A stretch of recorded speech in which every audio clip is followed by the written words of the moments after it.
50-60 বছর আগে 200 কোটি ছিল না।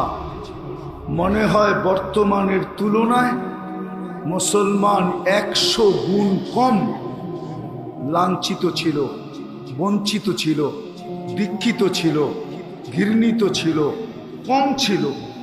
কিন্তু আজকে যতটুকু এতটুকু ছিল না। আমি কি বুঝাইতে পারতেছি? খোদার ওয়াস্তে আওয়াজ করেন না।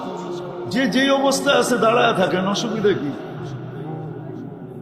কেন আওয়াজ করতেছেন আপনারা? দিনই কথা। কিন্তু এত বড় মজমা আসছে, যদি কিছু না নিয়ে যাইতে পারে দিলের খোরাক, তাহলে এই মজমা তো হবে একটা, মনে করেন, প্রদর্শনী। যেমন আমাদের জীবনটা, মুসলমানের জীবনটাই এখন প্রদর্শনী হয়ে গেছে। বাস্তবতা বলতে কিছু নাই। আমি নিয়ে যাইতেছি আপনাদেরকে ওই দিকেই, অল্প সময়ের ভিতরে নিয়ে যাব। পায়ে হাত রাখি, আওয়াজ করেন না, বিলকুল চুপ হয়ে যান। কেউ দাঁড়ায় আছে, দাঁড়ায় থাকুক। সে যদি দাঁড়ায় শুনতে পারে, আপনার সমস্যা কি? আপনি দেখতে কষ্ট হয়, এটাই তো বলবেন। আজকে একটু মাইনা নেন যে দেখলাম না, এতটুকু কি মানা যায় না? এই জন্য আওয়াজ করতে হবে। আওয়াজ বন্ধ হয়ে গেলেই লাউড স্পিকারের আওয়াজ সবার কাছে পৌঁছবে। এতগুলা লোক যদি আওয়াজ করে, তো লাউড স্পিকার কি করবে বলেন? আপনারা চিল্লানি শুরু করেন, দেখেন লাউড স্পিকার হাওয়া, ওর চিৎকার কোনো কাজে দিবে না।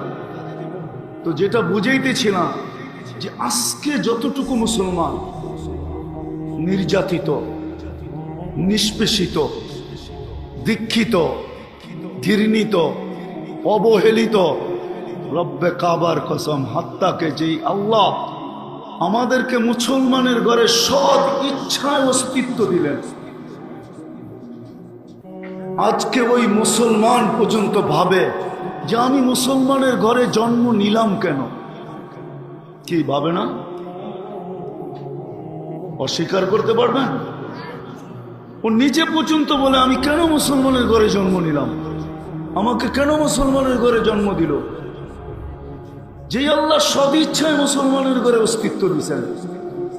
সত্য এটাই, আপনি আজকে ভাবতে পারেন যে ইসলামের মূল্যবোধ আপনার কাছেও নাই, যাকে আল্লাহ মুসলমানের ঘরে সৎ ইচ্ছায় অস্তিত্ব দিলেন।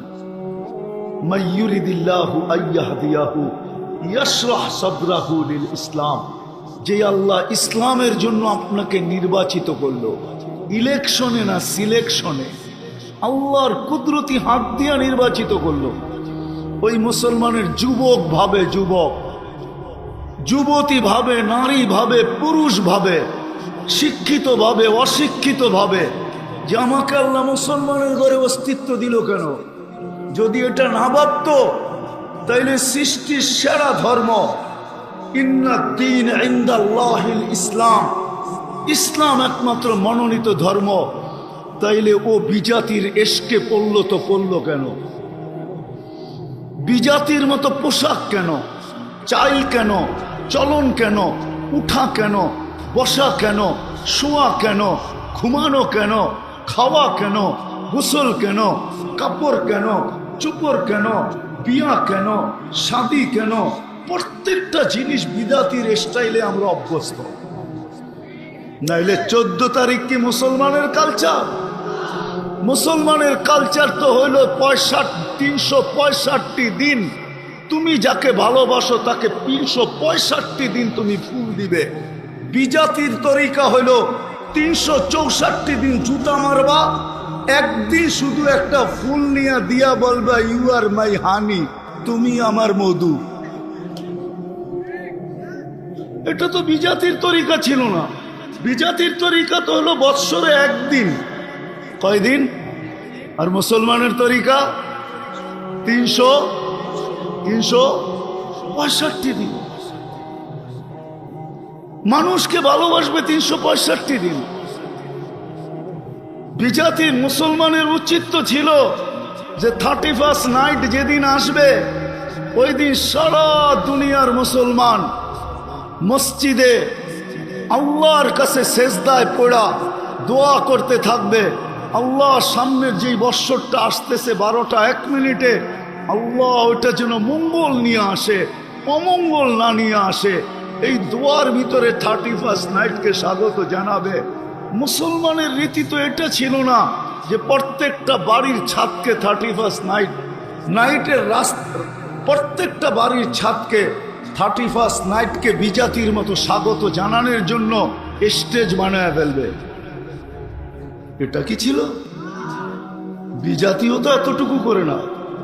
আমি তো 31 নাইট আমেরিকাতে দেখছি, এত তো করে না যত বাংলাদেশে করে। আমি তো 14 তারিখও আমেরিকাতে দেখছি, এত ফুল তো কেউ কিনে না যত ফুল বাংলাদেশে কিনে। ওরা তো বেশির থেকে বেশি একটু দেখা হলো, গালে গাল লাগাইলো আর একটা মুচকি হাসি দিয়ে কইলো ইউ আর মাই হানি, বাস এতটুকুই শেষ। মনে হয় গাজীপুরের মানুষ আমাকে নতুন করে বুঝাইতে চাইতেছে, ঠিক না? দুনিয়া ঘুরা তো দেখা ফেললাম, আমরা তো অতিরঞ্জিত। কেন কেন মুসলমান আজকে এত নির্যাতিত? কেন এত রক্ত ঝরতেছে? আবাবিল শুধু আকাশে কেন ঘুরা বেড়াইতেছে? ওর পাঞ্জা এখনো তো আছে, ওর অস্তিত্ব তো এখনো আছে, ওই পাথরগুলো তো এখনো আছে যেগুলো হাতিয়ালার উপরে বর্ষিত হয়েছিল, যাদেরকে পাউডার বানায় দিছিলেন।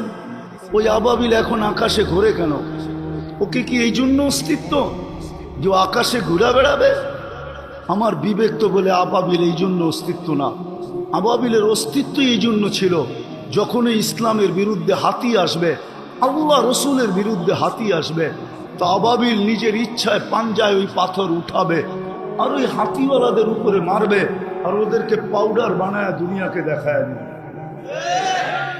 আবাবিল তো মনে হয় এই জন্য ছিল। মশা তো এই জন্য ছিল না যে গাজীপুরের মানুষকে কাটতে থাকবে আর ডেঙ্গুর সিরিয়াল হাসপাতালে লাগতে থাকবে। আমার তো বিশ্বাস মশা এই জন্য তৈরি হয় না, মশা তো তৈরি হয়েছিল এই জন্য নমরুদ যখনই দুনিয়াতে অস্তিত্ব নিবে আর খোদাই দাবি করে বাহির হবে যে আমি অল ইন অল, তখনই মশা তার কাজ দেখাবে। নমরুদি বাহিনীকে যেরকম মাটির সাথে নিঃশেষ করতে মিশায়া দিছে, নমরুদকে 400 বছর জুতার বাড়ি খাইতে বাধ্য করছে। দুনিয়ার ইতিহাসে একটাই মশা পাওয়া যায় যার বয়স ছিল 400 বছর, যেটা নমরুদের নাকে ঢুকছিল, তাও ল্যাংরা। আমাদেরটি তো ভালো, ল্যাংরা না। হাসার বিষয় না, বাবার বিষয়। আমি বাবাইতে চাইতেছি আপনাদের, বিশেষ করে যুবক সমাজকে পায়ে হাত দিয়া বাবাইতে চাইতেছি, গাজীপুরের মানুষকে বাবাইতে চাইতেছি, চিন্তায় বাধ্য করতে চাইতেছি। দিলের ভিতর থেকে বলতেছি, দিলের ভিতর থেকে। আমি বক্তা না, আমার আগে মিজানুর রহমান সাইদ সাহেব পড়ে গেছেন, বাংলাদেশের গ্র্যান্ড মুফতি। ওনার পরে আর কথা বলার সুযোগ নাই। বসছি যখন, তাইলে দুটা কথা বলেই যাই, লম্বা হবে না, ধ্যান দিয়া শুনলে আশা করি বুঝে আসতে পারে। মশা তো এই জন্য তৈরি করছিলেন আল্লাহ, যে নমরুদি বাহিনী যখনই দুনিয়াতে আসবে তাকে নিঃশেষ করার জন্য। চিৎকারের ফেরেশতা তো এই জন্য তৈরি করেন নাই যে ও জীবনে একবার চিৎকার দিবে আর নাকে তেল দিয়ে ঘুমাবে। চিৎকারের ফেরেশতা তো এই জন্য তৈরি করছিলেন, যখনই মানুষ প্রযুক্তিতে মাতাল হয়ে যাবে, মাতাল, আজকে যেরকম আমরা প্রযুক্তিতে মাতাল, তখনই চিৎকারের ফেরেশতা চিৎকার দিয়ে সবার আকলকে ঠিকানায় আনবে। এই জন্য চিৎকারের ফেরেশতা ছিল। আমি তো চোখে দেখা বলতেছি, কওমে সালেহকে ধ্বংস করছে ওই গ্রাম আমি দেখা আসছি, ওই শহর আমার দেখা আছে, এই দুই চোখে দেখা আছে, ওই বাড়িঘর আমার দেখা আছে। যারা পাহাড় খচিত করে বাড়ি বানাইতো, বলতো জমিন তো পেশাব পায়খানার জন্য, চাষাবাদের জন্য, এটা থেকে বাস করার জন্য নাকি? ওরা পাহাড়ে বাস করতো, পাহাড়ে এখনো রাখা আছে। অ্যাড্রেস নেওয়া যান আমার থেকে। বাতাসের ফেরেশতা তো আল্লাহ এই জন্যই তৈরি করছিলেন যে যখনই দুনিয়াতে আল্লাহ রসুলের বিরুদ্ধে কেউ মান আসাদ্দু মিন্না কুওয়া, সুপার পাওয়ার বইলা দাঁড়াবে, ওকে খেজুর গাছের মতো ধরাশায়ী করার জন্যই বাতাসের ফেরেশতা তৈরি। 120 ফিট লম্বা ছিল কমে আঁত, মাথার ডাচা খুলি আমার এই দুই চোখে দেখা আছে, দুই চোখে এখনো রাখা আছে। যান আপনারা দেখা আসেন, আমার কাছে কিতাবি এলেম নাই, চোখে দেখা এলেম আছে। আমি দেখা আসছি, আপনারাও দেখা আসেন। 6 ফিটের মানুষ একটা এইদিকে দাঁড়াবে, একটা এইদিকে দাঁড়াবে, দুইজন দুইজনকে পরিপূর্ণ দেখবে না, ওই মাথার খুলির উপর দিয়া। এত বড় মাথার খুলি। বাতাসের ফেরেশতা তো এই জন্য বানাইছিলেন। পানি তো এই জন্য বানায় না যে প্রতি বছর আসবে আর বাংলাদেশকে ডুবায় থুয়ে চলে যাবে। পানি তো বানাইছিলেন আল্লাহ, যারা এগ্রিকালচারের নিশায় মাতাল হয়ে যাবে, আল্লাহ আল্লাহ রসুল থেকে দূরে সরা যাবে, পানি ওদেরকে জমিনের সাথে মিশায়া দিবে। এই জন্যই তো পানি বানাইছিলেন। নাইলে 600 কিলোমিটারের ড্যাম কওমে সাবার, যে এগ্রিকালচারের প্রশংসা আল্লাহ নিজে করেন, জান্নাতানি আন ইয়ামিন ওয়া জান্নাতানি আন শিমাল বালদাতুন তাইয়্যিবাতুন রব্বুন গফুর। আমি 4 বার গেছি ওইখানে, 4 বার। পানি তো ওদের জন্য তৈরি করছেন। আজকে কারণ কি? কারণ বলেই আমি শেষ করতেছি। কারণ কি আজকে? কেন মুসলমান এত লাঞ্ছিত, মুসলমান এত দীক্ষিত? বলার আগে আরেকটাও বলি, কোন সাজে আমরা সাজি নাই? বিজাতির কোন সাজটা বাকি আছে যেই সাজে আজকে মুসলমান সাজে নাই? কোন সাজ বাকি আছে? কয়েকজন হুজুরের কথা। হুজুর কয়জন পার্সেন্টেজে বাংলাদেশে? কয়জন? হুজুরের কথা বাদ দেন, তাবলীগালা দিনদার কয়জন?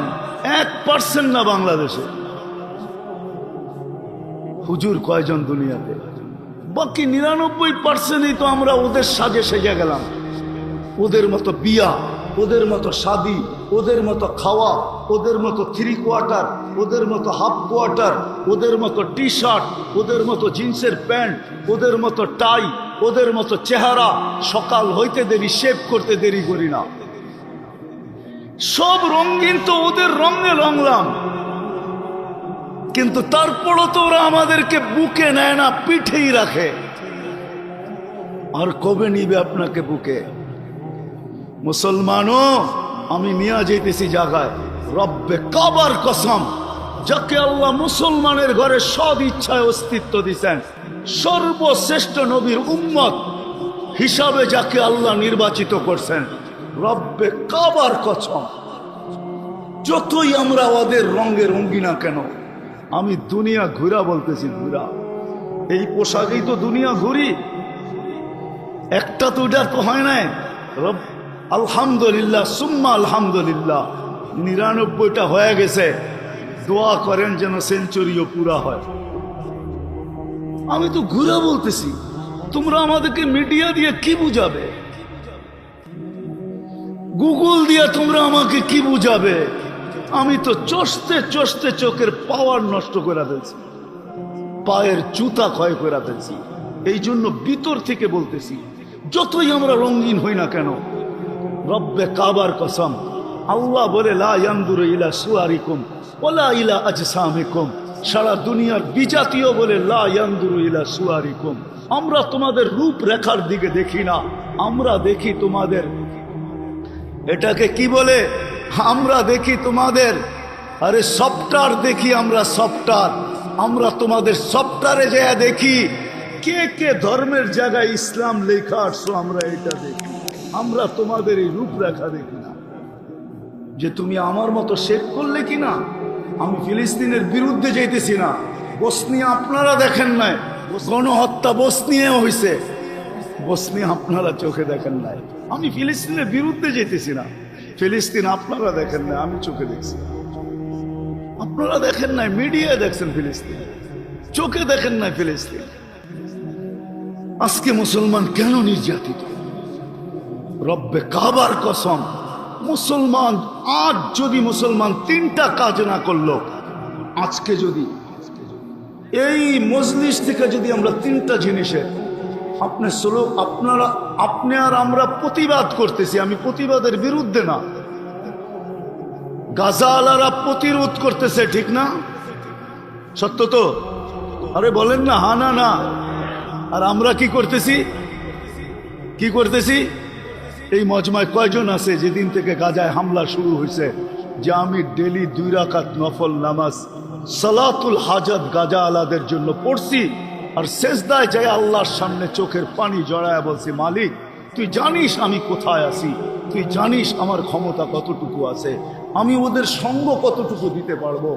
মালিক আমি তো যাইতেও পারবো না, সঙ্গও দিতে পারবো না, আমার হাত পাও বাঁধা, শুধু মুখটা খোলা, আমি প্রতিবাদ করতে পারি, কিন্তু মালিক আমি প্রতিবাদের সাথে সাথে 2 রাকাত সালাতুল হাজত পড়া তোর দুয়ারে আর্তনাদ করতেছি, মালিক তুই একটু মেহেরবানি করে নাই মাস। কয়জন হাত উঠাইতে পারবেন? প্রতিবাদী স্লোগান দিতে তো অনেক অভ্যস্ত, ঠিক না? বলেন কয়জন হাত উঠাইতে পারবেন? হুজুররা সহ বলেন। রাগ হয়ে গেলেন? হ্যাঁ, পায়ে হাত রাখি রাগ হইলে। রাগ হয়ে গেলেন? উচিত ছিল আমাদের ওই দিন থেকে রাত্রটা যখন হয় তখন গাজাওয়ালাদের ঘুম হারাম হয়ে যায়, হারাম। একই তো শরীর ছিল, আল্লাহর রসুল তো বলছে এক শরীরের মতো মুসলমান। শরীরের যেই কোনো অঙ্গে ব্যথা হইলে সারাটা শরীর কাতরাইতে থাকে। গাজায় মানুষ রাত্রে ঘুমায় না, আপনি বাংলাদেশে ঘুমান তো ঘুমান কি কইরা? আজ 15 রাত্রেই যদি বাংলাদেশের 12 কোটি মুসলমান আল্লাহর কাছে সেজদায় পড়া কাঁদতে থাকতো, হতে পারতো কারো সেজদা আরো সে যায় হিট করতো, হিট। কারো সেজদা আরো সে যায় হিট করতো, আরো সেই বলতো আমার এখানে হিট করে কে? তো আল্লাহ বলতো গাজার জন্য করতেছে। হতে পারতো আরশও বলতো মালিক তাইলে তাকান না। একজনও তো হাত উঠাইতে পারলেন না। আরেকটা বলবো না, তাই সেটাও পারবেন না। উচিত ছিল আমাদের ডেলি 2 রাকাত নফল পড়া, সালাতুল হাজত পড়া। শুধু প্রতিবাদী আমরা বিশ্বাসী, ঠিক না? বাস্তব বললেই আমরা ভালো না, ঠিক না? অনেকে আমাদের বিরুদ্ধে লেখে ওনারা ভালো না। দিলে আসলো এই জন্য বলতেছি। কি উচিত ছিল না ছিল না? বলেন কি বলে? ওয়াস্তাঈনু বিসসবরি ওয়াসসালাহ, কোরআনের হুকুম না, হুকুম না? হ্যাঁ, উচিত ছিল। কে কে আজকের থেকে পড়বেন? হাত উঠান। হ্যাঁ, ওয়াদা পাক্কা? আল্লাহ কবুল করুক নামা। উচিত ছিল আমাদের ডেলি 1 টাকা গাজার জন্য সদকা করা। আর সদকা তো তারুদ্দুল বালা। মালিককে নামায় নিয়ে আসেন না, আপনি কতক্ষণ লড়বেন? খুলিকাল ইনসানু যায়ীফা ওয়া হুয়াল কাবিয়্যুল